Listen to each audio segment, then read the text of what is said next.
Stephen Jones had been a part of controversial cases, but as lead defense counsel for the Alfred P. Murrah building bomber, the attorney living in small-town Oklahoma was thrust into the international spotlight. I don't think I've been involved in one in which I thought my family or my home or my business associates or even the building in which I practice law could be at risk. Was that a difficult decision for you to make? I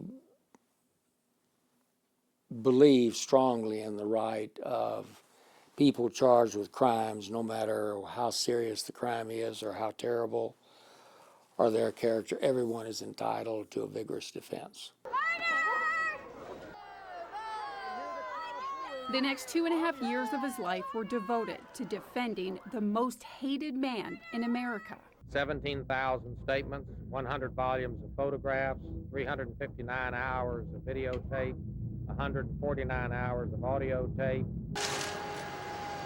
But the number that stood out above all, 168. I sat in my hotel room or an apartment and marked off the 168. It killed grandmothers and grandfathers and grandchildren and aunts and uncles and nieces and nephews and brothers and sisters and husbands and wives. Jones is now in his 80s and is still practicing law in Enid, Oklahoma. 30 years later, he remembers, as if no time has passed, that first encounter with Timothy McVeigh in El Reno. And a young man in khaki uniform. Crew cut, completely different than the walkout at Perry. The 1,000-yard stare was not there. He stood. I walked over to him, extended my hand, and I said, "Mr. McVeigh, my name is Stephen Jones. I'm an attorney in Enid, Oklahoma, and I have been appointed to represent you." And he said, "I heard you were coming."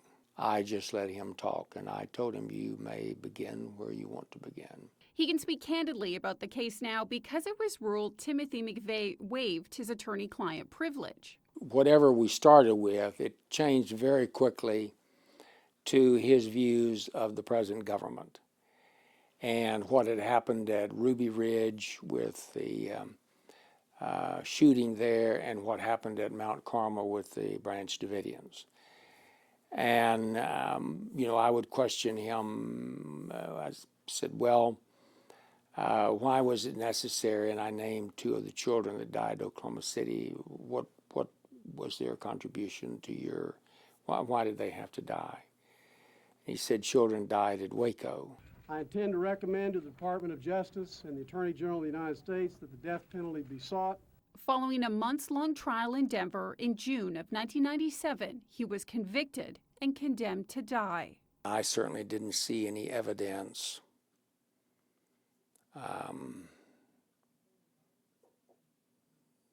that he was afraid of death or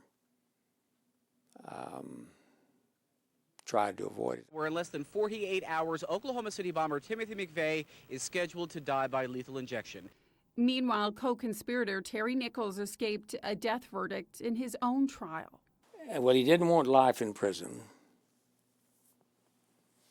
I sometimes think that true justice would have been the execution of Terry Nichols and life imprisonment for Mr. McVeigh.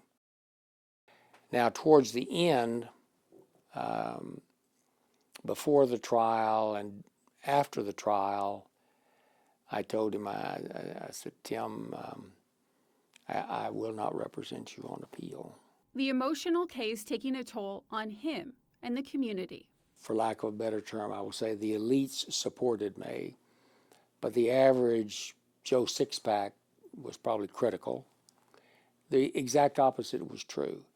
My trouble in representing Mr. McVeigh came from the elites, the people that influence public opinion in Oklahoma, the political leadership of the state, the Bar Association, some judges. But the average person understood it